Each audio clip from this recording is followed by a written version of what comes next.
Bom dia a todos. Nossa, já começou com a Gabriela colocando a gente para pensar, né? Como é que a gente pode pensar diferente, fazer diferente. É muito bacana.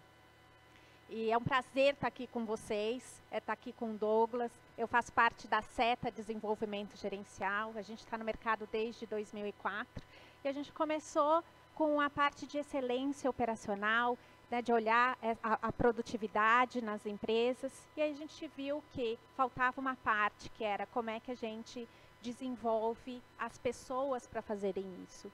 O passador do slide está aqui ou está com... Ele me ensinou de manhã, gente, como é que usava, só faltou o passador.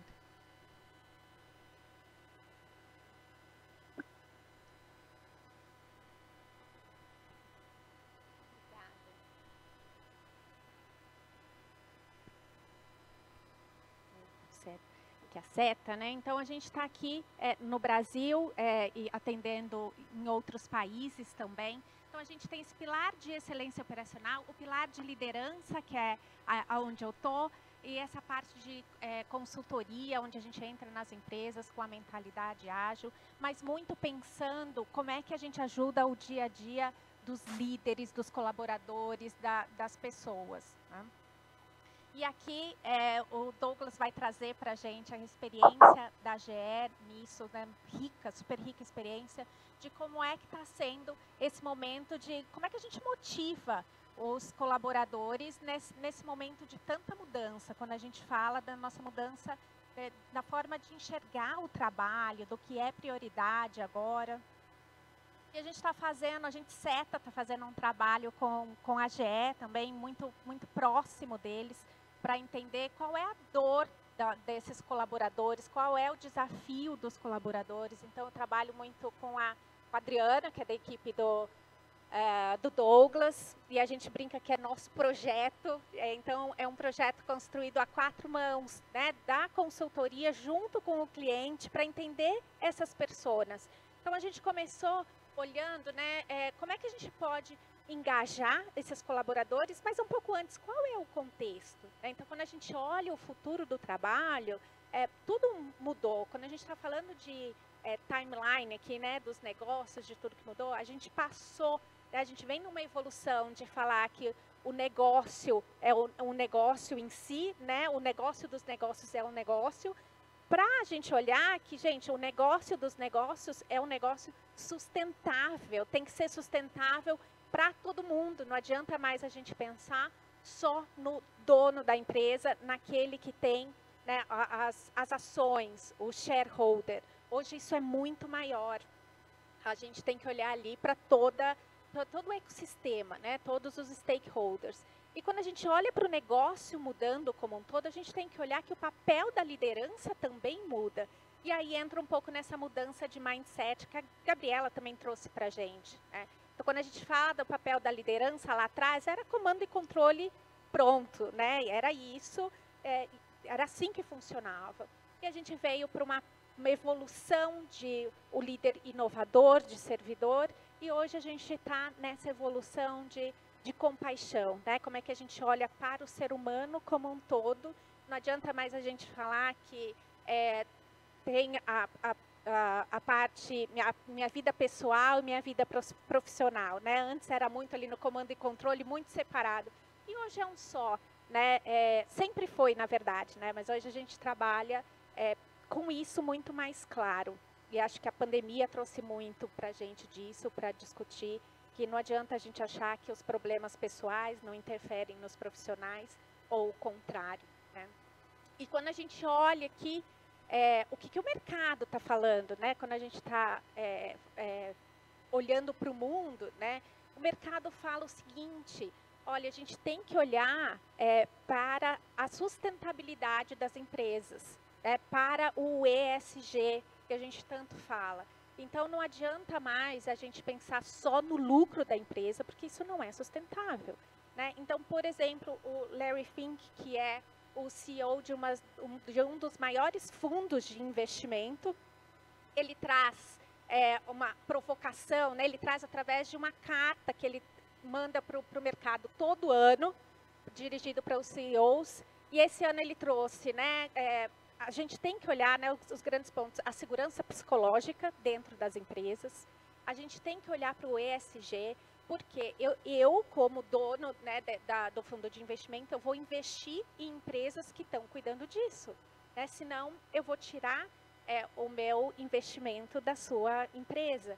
Então, não adianta a gente ter a mentalidade antiga de 5 dias por semana no escritório, não falar de saúde mental, não falar sobre aumento salarial da pirâmide toda ali. A gente tem que pensar diferente, né? Como é que a gente cuida das pessoas, como é que a gente constrói confiança, como é que a gente vai para um ambiente psicologicamente seguro. Então, a gente está falando da sustentabilidade como um todo. E quando a gente olha, né, então o que o mundo tá falando, qual é o cenário, e que 2 relatórios de super importância trazem para a gente, que é o Fórum Econômico Mundial e o Microsoft Trends, né, a gente falar sobre o trabalho diferente, né, sobre esse trabalho que tem que ser saudável, com equidade, resiliente, centrado no ser humano, muito ao encontro, de novo, do que a Gabriela estava falando, que a gente precisa olhar para o ser humano, para o colaborador, isso é muito importante. E olhando aqui também, né, para a Microsoft Trends, trazendo a mesma coisa, o que os funcionários estão trazendo, né? Qual é a dor deles, o que eles precisam que a gente olhe para eles também. Então, de saúde e bem-estar, dessa flexibilidade, da gente ter o porquê de ir no escritório. Então, o que a gente fez? A gente pegou esse contexto do mundo, o que o mundo está trazendo, o que o mundo está falando, como é que a gente entende ali a dor dos colaboradores, né, da GE, dos nossos outros clientes, e a gente ajuda nesse momento que é tão desafiador, né, gente, que não é simples. Essa adaptação no nosso modelo de pensar, no modelo de vida que a gente tem agora, né? E aí eu queria passar a palavra para o Douglas, para ele contar para a gente a experiência na GE. Como é que está acontecendo, o que vocês estão fazendo, quais são as dificuldades. Obrigado, Arlete. Bom dia a todos. Primeiro eu queria agradecer a SETA, meu cliente, pelo convite, é um prazer poder estar aqui. Acho que é um espaço muito bacana de troca, de aprendizagem. Talvez a gente possa deixar algumas ideias práticas, algumas dicas de quem está passando pelo que a gente está passando, mas também tenho expectativa de aprender muito com vocês.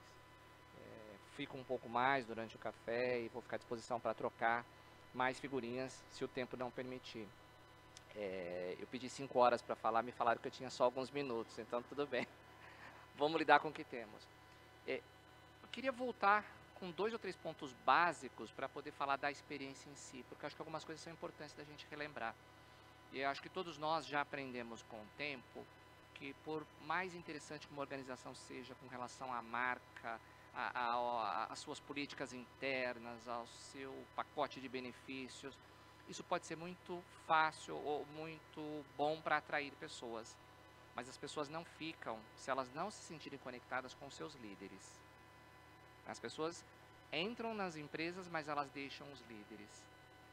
E com isso em mente, muito do que eu vou contar para vocês tem um foco muito importante no papel da liderança.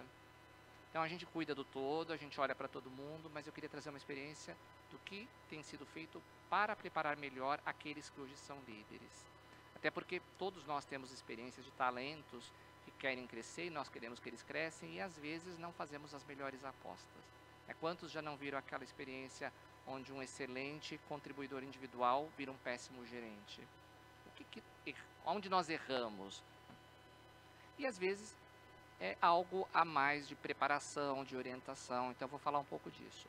Então, acho que esse é o primeiro ponto do que eu digo de conceito básico que eu queria trazer para falar da experiência. O segundo, eu queria voltar no tempo. Antes da pandemia, uma das expectativas que eu tinha já era trazer a implementação da flexibilidade como uma proposta de valor. Porque a gente tem um ambiente para isso. Uma empresa de tecnologia, uma empresa que tem ferramentas, a gente não tinha limitações, a gente tinha a possibilidade sim de apoiar um trabalho que fosse um pouquinho mais remoto, um pouquinho mais híbrido. E o que acontecia na prática? Eu tinha muitas áreas e muitos líderes que concordavam e apoiavam. Poxa, que bacana, como é que a gente ajuda? Mas eu também tinha um grande número de pessoas. Eu acho fantástico o que você está falando, cara, mas isso funciona para as outras áreas, na minha não. Com o meu time não dá, a gente tem que andar de mão junta, tem que estar todo mundo sentadinho do lado do outro, é muito intenso, a gente vai impactar o resultado. Eu não vou criticar o seu trabalho, mas não vem mexer no meu queijo, né? Para quem tem um pouquinho mais de idade, lembra desse livro. E não estava sendo fácil. Então não existia talvez aquela resistência de atacar, mas tampouco não vou participar, não faz sentido, me deixa quieto. E vida que segue. O que aconteceu? Veio a pandemia. E de repente, do nada, assim, não tivemos tempo de pensar, todos nós. Eu acho que isso foi também um grande exercício para todo mundo que trabalha em grandes empresas. Cara, a gente não sabe nada, né? A gente acha que aprende, que está tudo pronto, a gente gasta tempo planejando e executa. Foi de repente. Tivemos que trabalhar muito mais com bom senso e com o senso de urgência para poder tomar decisões, certas ou erradas, nós tomamos. E depois a gente foi ajustando com o tempo, a gente foi aprendendo com o tempo. Mas por que eu queria trazer esse ponto? Porque justamente aquelas duas áreas mais relevantes, que eram mais resistentes à possibilidade de um trabalho híbrido, não nem remoto, híbrido, foram as que melhor funcionaram no início da pandemia. E aí a gente conseguiu derrubar por terra imediatamente. Não dá. Dá. Sempre dá. Pode não ser do jeito que a gente quer, pode não ser da forma que a gente mais gosta, mas que dá, dá. Então isso também foi interessante, porque a gente foi aprendendo juntos ao longo da pandemia como continuar fazendo as entregas, encantar o cliente, cuidar dos times, da maneira que era possível. E agora a gente vai para uma outra fase, que é onde eu estou trabalhando com um time muito próximo da Seta, que é como é que eu retomo a volta nesse conceito do trabalho híbrido. A gente não tem expectativa de voltar ao que era antes, e a gente não acredita que faça sentido. É o movimento que a gente já pensava e é o movimento que a gente vê no mercado. Mas ficar 100% remoto para a gente também não faz sentido. Trabalho na divisão de saúde da GE, é uma divisão que produz, comercializa e presta serviços de equipamentos médicos. Então a gente está atuando junto a hospitais, clínicas, laboratórios, e é 24/7. Então tem atividade que dá para seguir de forma remota, mas tem muita coisa que não. Eu preciso de um nível de interação, eu preciso da aproximação, eu preciso resgatar os valores da conexão pessoal. E isso inclusive na minha dinâmica enquanto empresa com os meus clientes. Então eu preciso retomar o trabalho presencial de alguma forma. E a gente tem agora uma diferença do que foi o início da pandemia. Agora a gente pode planejar. Então a gente observou o mercado, a gente vê quais são as boas práticas, a gente conversa com colegas, a gente testa algumas ideias.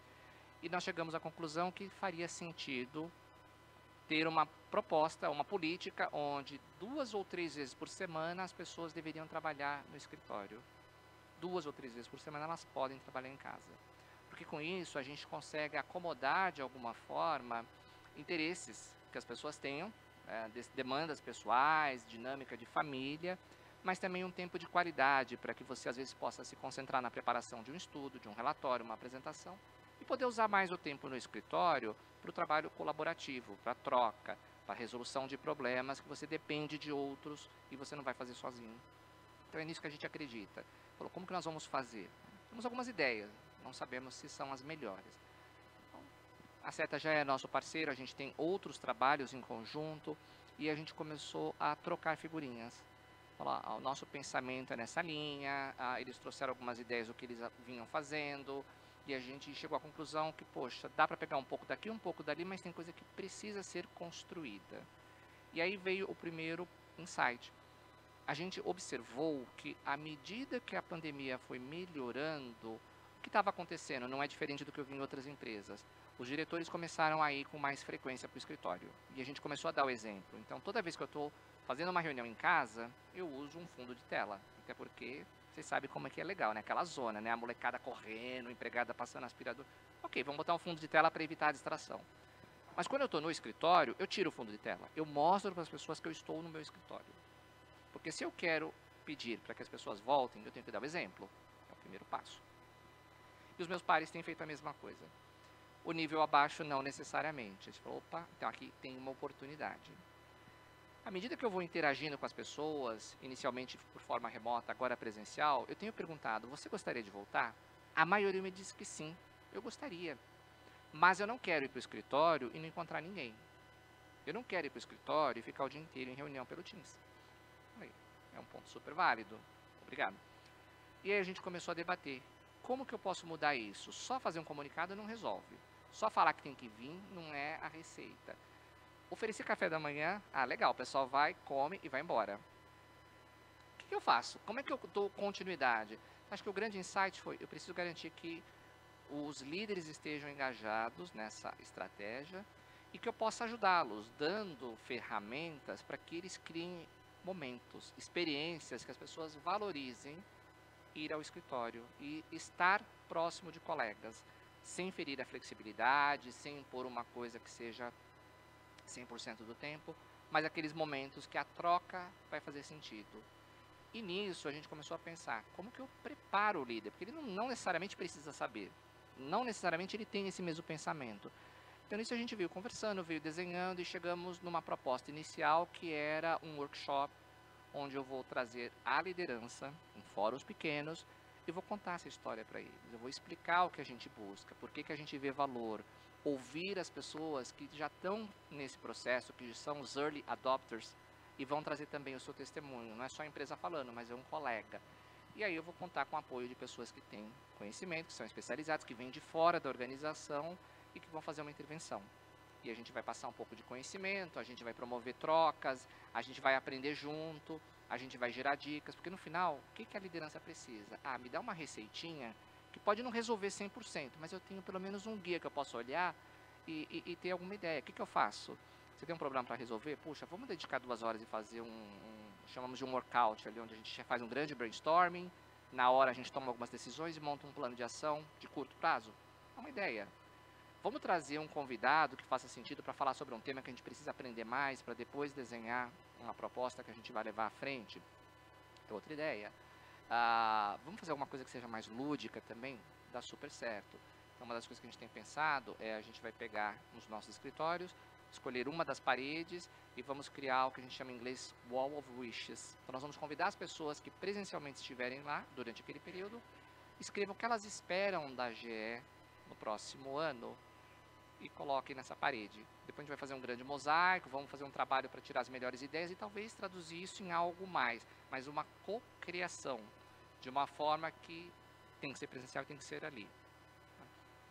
Então coisas, ideias, sugestões vão chegando para a gente incorporar. Mas acho que o primeiro grande passo era como que eu preparo essa liderança, como é que eu estimulo e convido essas pessoas a fazerem parte desse processo, porque não vai ser suficiente apenas a alta direção dizer é assim que vai funcionar. Então, eu vou, através desses líderes, chegar na base da pirâmide e começar a gerar essa máquina de ideias. Então, a gente está num estágio que eu diria que é o passo 2, acho que o passo 1 foi idealizar, foi testar, fizemos um primeiro piloto desse workshop e aí aprendemos, então a gente chegou com um pacotinho que nós desenhamos e ajustamos algumas coisas, porque não dá para pensar em tudo. E acho que naquela oportunidade vieram coisas muito interessantes, pequenos detalhes, algumas adaptações. Continuamos trabalhando no refinamento. Amanhã a gente está fazendo a nossa primeira turma aqui em São Paulo, uma de manhã e outra tarde, já no formato que a gente acredita que é o final, para dar esse ponto de partida. E muita comunicação, muita clareza, muita transparência no que a gente busca. Então, acho que eu vou só resumir aqui um pouquinho para a gente poder ver que demanda, que perguntas que a gente pode trazer em cima disso, porque a proposta tem sido nesse sentido, para garantir com que a gente resgate a experiência do colaborador, que ele se conecte com a cultura da empresa, porque a gente começa a perceber um distanciamento quando você está totalmente remoto e você não tem a identidade visual, você não conhece as pessoas, apenas só viu esse colaborador, esse chefe ou esse colega numa tela de computador. E a gente vê que tem uma diferença muito grande quando a gente começa a promover essa oportunidade. Tem muita gente conhecendo o escritório pela primeira vez, porque entrou na pandemia e estão curtindo muito. Falam, nossa, que legal, que bacana poder ver, né? Você não morde. Nossa, você sorri, né? Porque na tela você é sempre sério. Comentários X. Mas, não sei, Arlete, se você tem algum ponto para trazer. Eu acho que foi muito importante, né, lembrando do workshop, trazê-los ali juntos na sala e eles olharem que da liderança, primeiro de falar, nossa, não sou só eu como líder ali na minha casa que passo isso, esse medo, essa insegurança, essas dúvidas, os meus colegas também têm isso, né, têm esses desafios. E como é que a gente juntos aqui começa a discutir o que a gente pode fazer, como é que a gente aprende juntos, né? E teve uma atividade que a gente fez, foi de colocá-los para pensar, olha, se voltar para o escritório também tem perdas, né? Vamos explorar essas perdas? E também tem os ganhos, então vamos também explorar os ganhos e deixar um cenário muito claro, porque aí a gente começa a agir. Porque muitas das coisas, muitas vezes a gente cria um monte de monstro na nossa cabeça que nem é tudo aquilo. Né? Então, quando a gente trouxe essa clareza, trouxe para eles que tem muitos ganhos, tem as perdas, mas vamos trabalhar juntos. Né? O que vocês precisam? Quais são as competências que vocês precisam desenvolver, que a gente pode ajudá-los? Né? Então, como é que a gente... todo o material que a gente lê, tudo que a gente estuda muito, fala sobre a importância da construção da confiança. Então, a gente trabalhou muito isso, como é que a gente leva toda essa teoria de construção de confiança para o dia a dia, para a prática, quais são as pequenas coisas que eles podem fazer, transformar em ações para ir construindo a confiança, o que é isso, né? Como é que a gente tira do abstrato, leva para o concreto, como é que a gente constrói a segurança psicológica desse ambiente. E como é que a gente constrói accountability, né? Como é que a gente vai trabalhando isso, como é que a gente tira a teoria e coloca na prática ali com eles, de acordo com o que eles estão vendo, com a necessidade deles. Então, acho que foi esse o grande aprendizado, de estar ali com eles, escutando eles, para a gente poder ajustar isso de acordo com a necessidade deles, que era como é que a gente traz o que o mundo fala para a realidade desses líderes que são seres humanos, né, precisando de ajuda, de apoio. Então foi muito bacana, porque não é simples ser líder, né, é um super desafio. A gente tem, o líder tem as questões dele, a questão da equipe. Então, como é que a gente cuida desse líder? Foi escutando ele muito de perto e ajudando ele a desenvolver competências para passar por isso. A receitinha de bolo é muito importante. Nem sempre vai seguir passo a passo, mas é um direcionador, né? Por onde eu começo? Começa por aqui. Então, foi muito isso que a gente fez e está sendo um trabalho muito, muito lindo, muito rico, mas construído muito junto, porque só a gente também não teria esse efeito, né, da consultoria se não tivesse lá dentro com eles. Bom, a gente pode falar muito mais, mas acho que eu queria ouvir vocês. Que perguntas que vocês têm? Acho que é mais fácil eu tentar responder o que vocês têm curiosidade do que trazer algo que não... Acho que aqui no fundo já tem uma pergunta. Eu digo que eu sou um bom ouvinte, eu escuto tudo, mas não respondo tudo não. Se eu não souber, eu falo não sei e vamos atrás. Isso aí. Tudo bem? Obrigado aí, Rodrigo Buccheroni da GM. Trabalho com o Christian Seteira lá, que trabalhava com você. Muito bacana, latente o tema, né, desse trabalho híbrido e tudo. Na GM, até contando um pouquinho, a gente tem uma prática global. No início, a gente já foi bastante flexível e tal, seguindo a política global. O que aconteceu agora é que a gente começou a falar com a liderança sênior da empresa, que a gente estava estudando essa revisão do trabalho híbrido, e só o fato de ter falado isso já causou um alvoroço gigantesco na empresa globalmente e localmente também. Então, acho que a gente acabou não sendo sensível o suficiente ali que a gente precisava ser. Mas a minha pergunta que eu te faço na verdade, duas.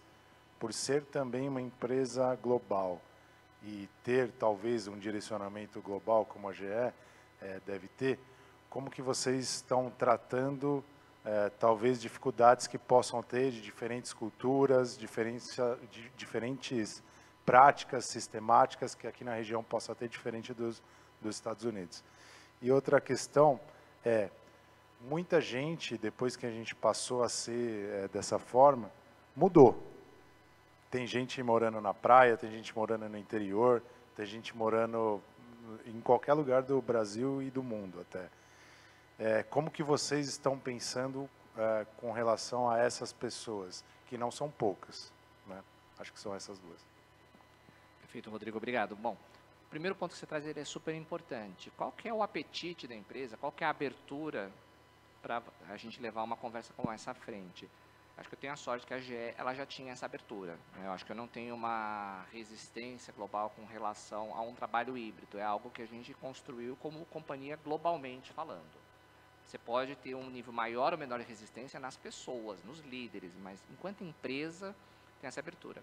Então, acho que para aquelas empresas que talvez tenham maior resistência, o trabalho é maior. Eu acho que aí cabe a nós que queremos levar a proposta mais tempo de educação, de evidências.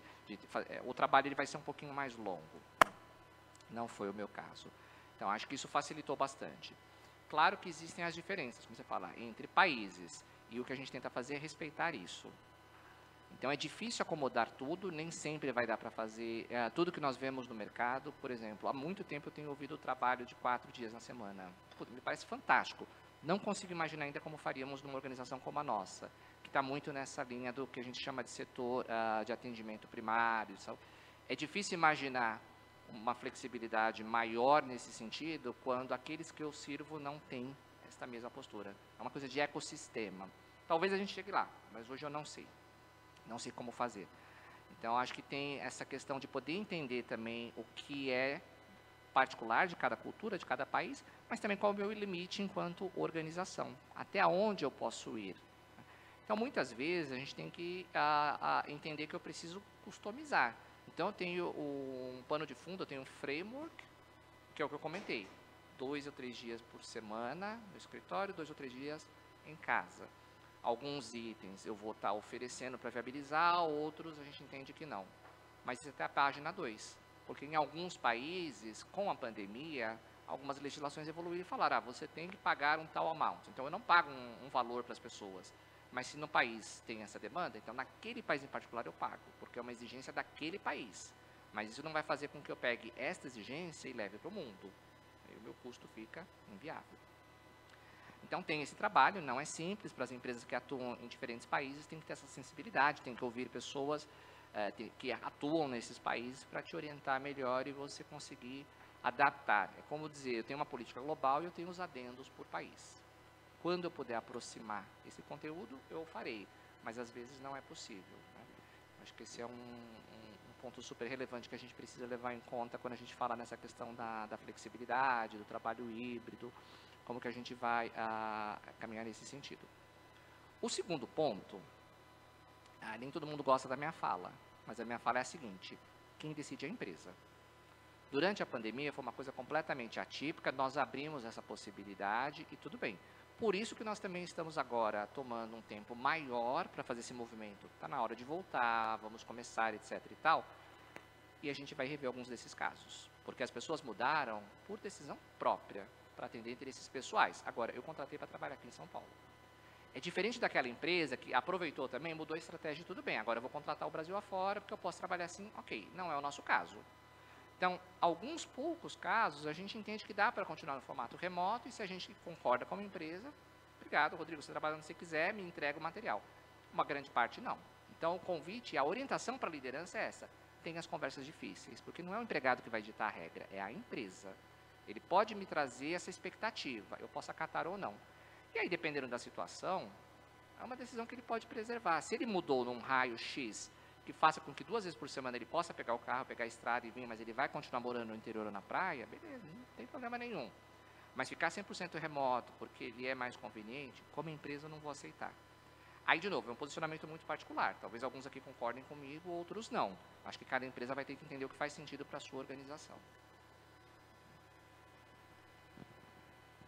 Temos mais um tempinho para perguntas. Alguém gostaria de até comentar ou perguntar?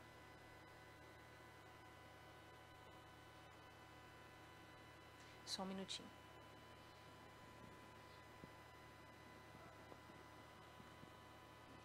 Oi, é Priscila. Bom dia.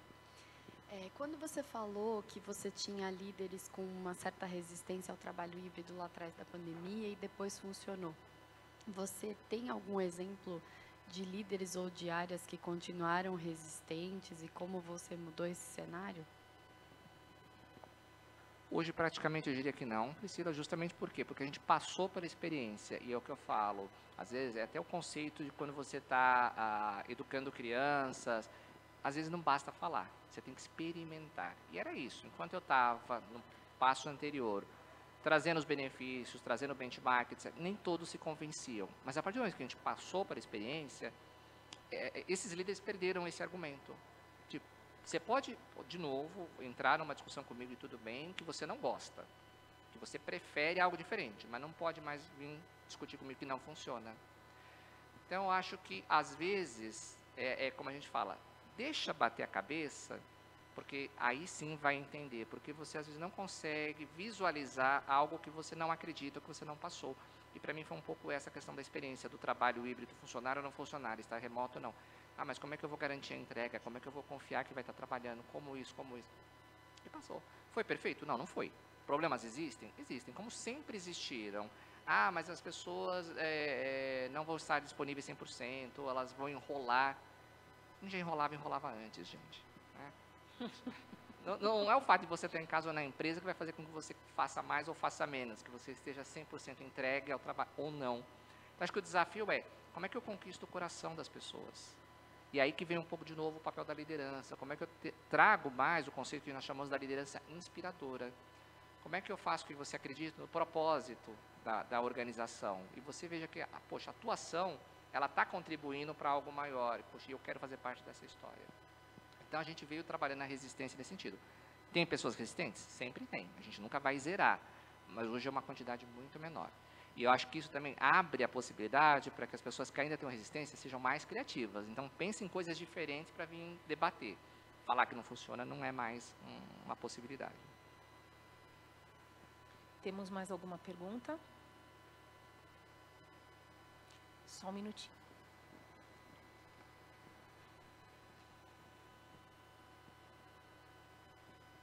Bom dia, sou Kelly, da Eneva.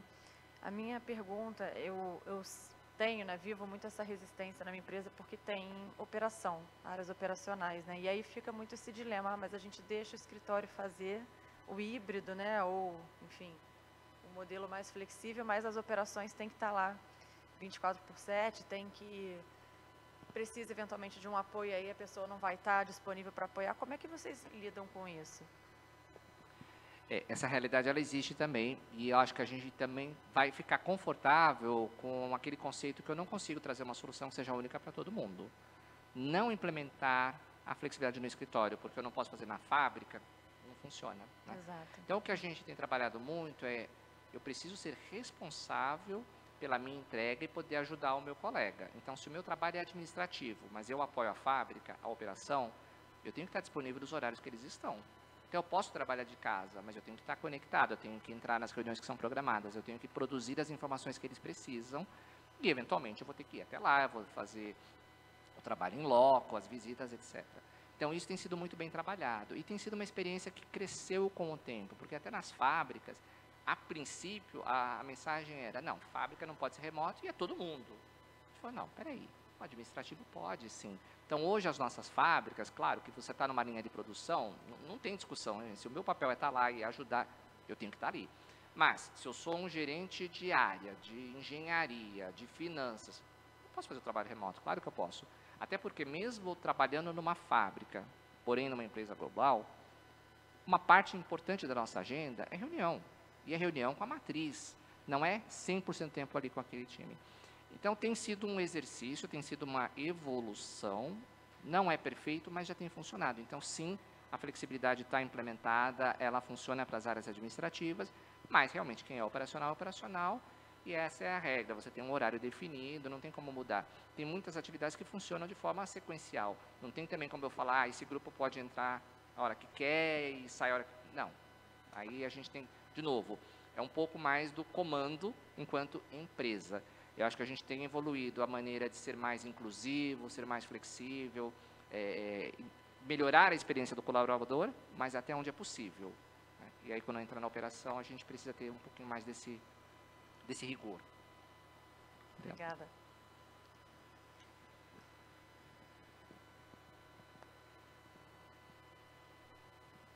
Bom dia, eu sou a Marina da Azul Linhas Aéreas.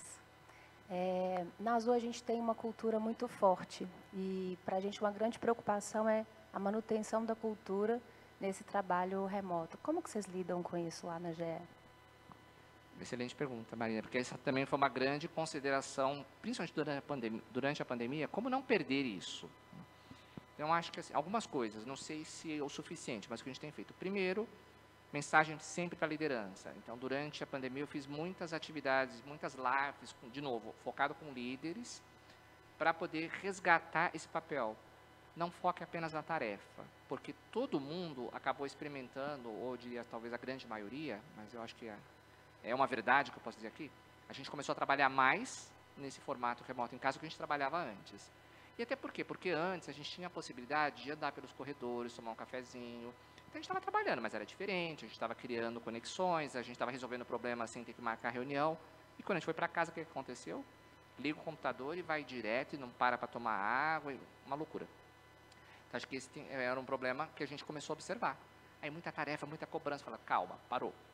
Primeira coisa, se você é líder, uma parte da sua agenda é cuidar do time. Você não pode só ficar na tarefa. Então, você tem que garantir que você tenha tempo de qualidade, tanto como grupo, quanto individualmente. Então, o que eu comecei a fazer, comecei a cobrar, eu já tinha isso antes, mas aí eu garanti que eu não falhava. Uma vez por semana, eu tenho 1 hora de reunião de time. Às vezes tem uma agenda pré-definida, às vezes não. Não importa. Acontece. É importante que eu possa contar o que está acontecendo, o que eu sei, o que eu estou esperando. E, às vezes, o time traz uma boa prática, traz um problema, uma discussão. E, além disso, eu tenho 1 hora de qualidade com cada pessoa do meu time a cada 15 dias, que é o momento da pessoa. E aí, o que eu faço? Eu peço para os líderes fazerem o mesmo. Se eu tenho 1 hora, os primeiros 5, 10 minutos é para falar da pessoa. Como é que você está? Poxa, sua esposa tinha uma questão de saúde, está precisando de ajuda. E o problema do teu filho na escola? Ou seja, tem que conhecer a pessoa também, né, gente? Então, vamos lá. Então, deixa eu dar nem todo mundo conhece o seu time. Então, invista o tempo para saber o que ela está passando, o que ela pensa, o que ela acredita, à medida que ela quiser. Porque tem pessoas que também não querem se abrir tanto. Tudo bem. Mas gasta o tempo, seja pessoal ou profissionalmente falando, para falar com a pessoa. Ok? Passou isso. As reuniões que eu faço às segundas-feiras, como é que foi seu final de semana? Conseguiu aproveitar? Foi legal? Poxa, foi feriado aí na Argentina, você aproveitou, fez uma viagem? E depois você gasta o tempo para fazer o que tem que fazer. Tá, você está me devendo isso, eu preciso disso, ó, isso está impactando a minha entrega, etc. e tal. Então, isso fez com que você mantivesse os vínculos, ainda que não fosse de maneira presencial, mas a gente começou a perceber que os líderes que entraram nessa forma de trabalhar, tinham as pessoas trazendo feedback. Poxa, que bacana, continuo olhando por mim, me sinto parte da empresa. E sempre que necessário, a gente tinha algumas ações que são do próprio time de RH. Puta, vamos recomunicar os nossos valores, vamos fazer uma atividade para poder garantir que o time entende o que isso quer dizer e talvez traduzir isso para o idioma local, porque às vezes em inglês você tem um statement, que aqui você não consegue fazer tradução direta. Ah, mas o que a gente quer dizer com isso? Então a gente pode levar uma proposta, mas o próprio time pode construir. Então a gente fez uma mescla das duas coisas, tentando usar algumas intervenções para poder conversar a respeito, trazer exemplos, traduzir e aplicar isso no dia a dia. Mas, para mim, o que teve um peso muito grande que veio com a pandemia é a aproximação do líder com o seu liderado. E esse olhar genuíno, esse cuidado, e não só na tarefa, não só na cobrança, que faz parte do papel, mas não pode ser só isso. E a gente viu que isso acentuou. Agora que a gente volta para o presencial, a gente também está usando muito esse momento do retorno, do convite, para resgatar. Gente, estamos aqui para um propósito maior, nós servimos o mercado. Agora que a gente está se separando para virar uma empresa independente, a nossa grande preocupação é fazer com que o cuidado com a saúde não tenha limites. Então, a gente pode fazer tudo que seja necessário. Talvez a gente não saiba como, mas a gente vai pensar a respeito. Como é que eu trago as pessoas para esse propósito? Então, a gente começa a fazer algumas discussões em loco, algumas reuniões em grupos, focus groups, ou coisas maiores como um town hall. E aí, acho que cada empresa pode ter algumas ideias. Mas eu iria muito nessa linha de poder não deixar com que o assunto se limite a um comunicado, que tenha assim, um desdobramento, uma interação mais frequente, mas sempre manter essa conexão do líder com a sua equipe, com seus liderados.